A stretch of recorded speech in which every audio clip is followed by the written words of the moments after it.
Hey there from Bug-Eye Guys. This is a quick tour of my personal 2003 Honda ST1300. Just wanted to start with these lights because forward visibility to me is so essential for a motorcycle when you have all these lights coming at you. These of course are on only with high beam. They're driving light, but that is a powerful bunch of lights for a motorcycle. And we have the Lexan shield here as well on the headlight, which is a nice way to protect that expensive lens. We have 48,696 miles, 48,696. And here's the high beam indicator, which we'll turn off for now.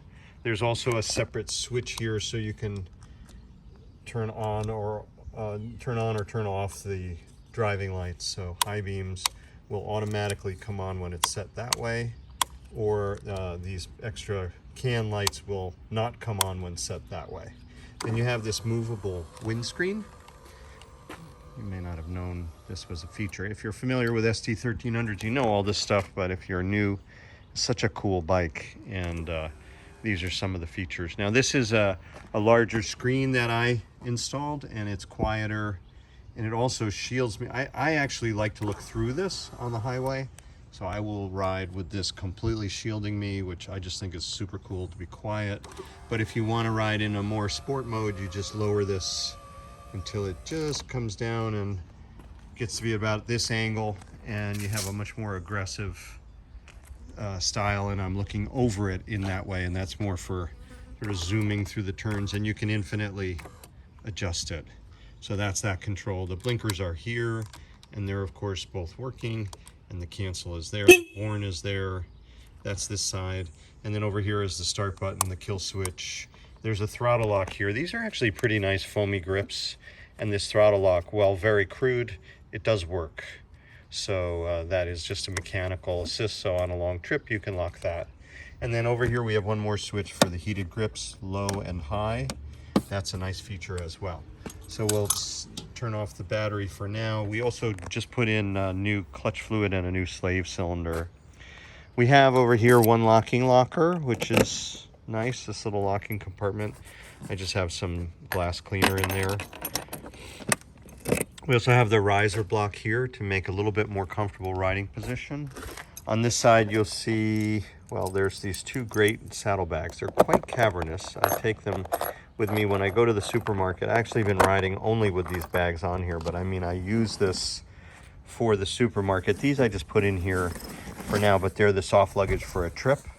There's a nice Honda bag for each side, so you get one for each saddlebag, but you can put a helmet in here or your partner's helmet, and it's removable.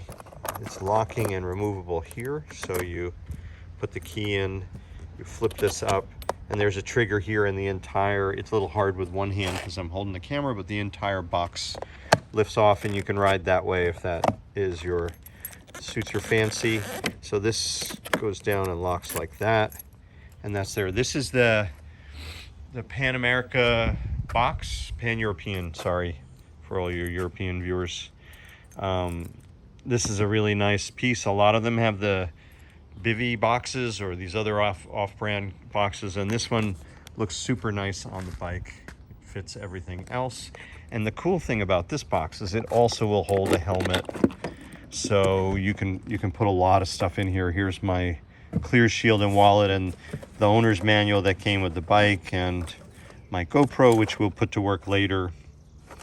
And so this is a really nice feature, and of course it's locking and also removable.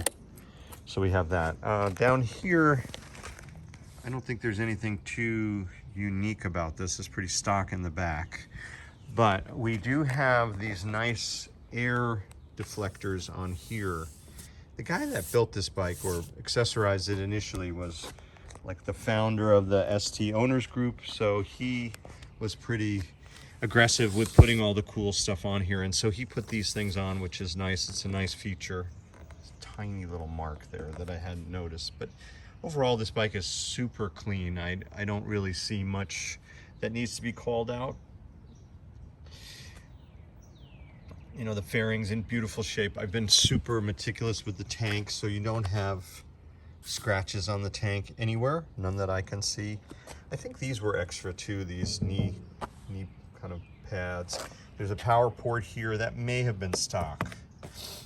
I didn't show you inside here. This is also nice. I have some earplugs and a kickstand thing and some papers and my registration or whatever in there. There is also this little extended front fender thing. He did add that. Of course, this is an ABS bike, which is, I think, wonderful. It's really cool. And you do have unified braking, so the foot brake engages one rotor in the front and the rotor in the back. You have adjustable suspension there with that knob. We just changed the oil. It's on the main stand. I'm 5'8". I'm able to put it on the main stand by stomping on it.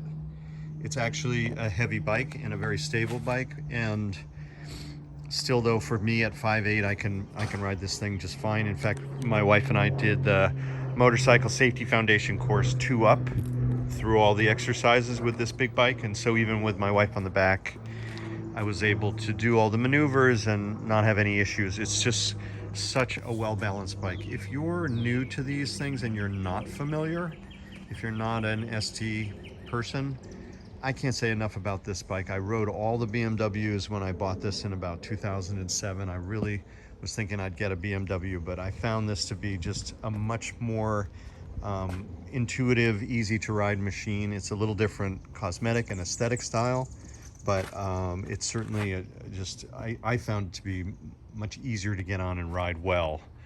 There is one thing I see that is the only cosmetic issue that sort of stands out, although I missed it just a minute ago, so it's not super problematic. But this is from my cover, unfortunately.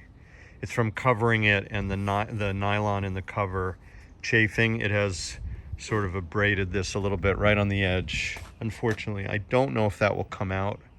It's fiberglass like so much of the trim, and I have a feeling we have to live with that. So that's the one cosmetic flaw on this bike. Otherwise, you have a really well modified ST1300 that you could pretty much take anywhere.